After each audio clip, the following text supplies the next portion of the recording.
Russia's National Security Council has raised the alarm over supplies of depleted uranium shells to Ukraine, claiming the destruction of such weapons threatens Western Europe, with traces of radiation apparently heading that way.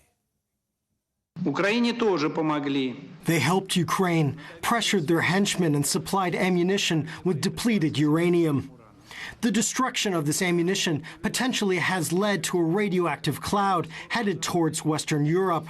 An increase in radiation has already been recorded in Poland.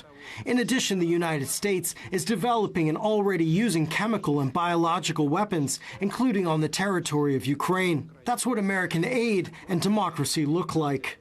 This news of a radioactive cloud heading towards Western Europe is certainly scary news, but he also did talk a bit about the terrorist attack that took the life of the Russian journalist Vladlen Tatarsky and the explosion that almost took the life of the Russian author Zakhar Prilepin. He said that these were carried out by Kiev with direct coordination from Washington. No doubt helping Kiev assassinate civilians is a serious escalation on the part of the United States. Now, Russia's National Security Council secretary also spoke a bit about this never-ending flow of weapons that the West has been sending to Ukraine, specifically these long-range cruise missiles that the UK has been sending over. These missiles can be launched over a distance of between 250 and 1,000 kilometers, which is really an enormous distance. The Ukrainian military has also been using them to strike targets, civilian targets in the Lugansk People's Republic. There have already been a number of casualties, including children among them as a result of these strikes, despite the fact that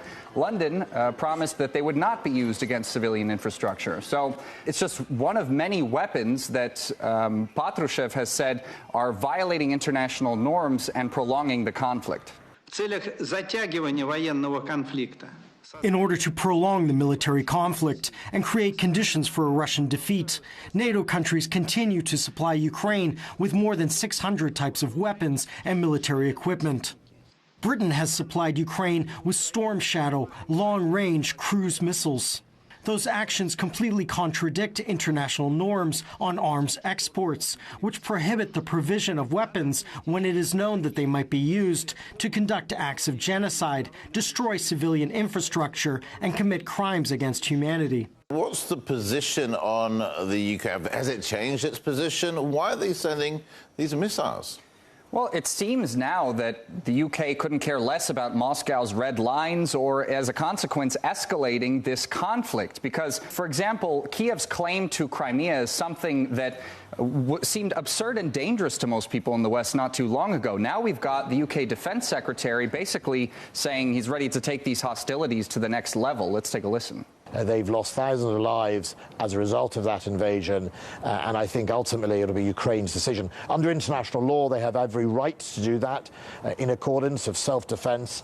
Britain isn't going to stand in the way of that. So with Washington apparently helping Ukraine assassinate civilians, with the UK continuing to supply these long-range cruise missiles and then saying they're not going to stand in the way of Ukraine if they try to take Crimea, scary stuff. One person has been killed and 4 others wounded after the Donetsk Republic came under Ukrainian shelling. Several apartment blocks, a local hospital and a supermarket were also hit. Let's get some of the latest now with RT's Steve Sweeney. He sent this report from the city of Donetsk. This supermarket in Donetsk city centre remains open despite being shelled by Ukrainian forces overnight. It is believed that it was struck by a Grad missile, causing damage to the front and side of the shop. We spoke to a number of the workers and shoppers here. We're very worried about shelling, because our peaceful area here is shelled every day. The civilian population is being destroyed. Houses, people, children. There is a cluster of people, cars, buyers. Why would you shoot at the store, only to destroy civilians? How long will this all go on? They strike at peaceful houses, at civilians. How do we experience all this? We move on. We have no other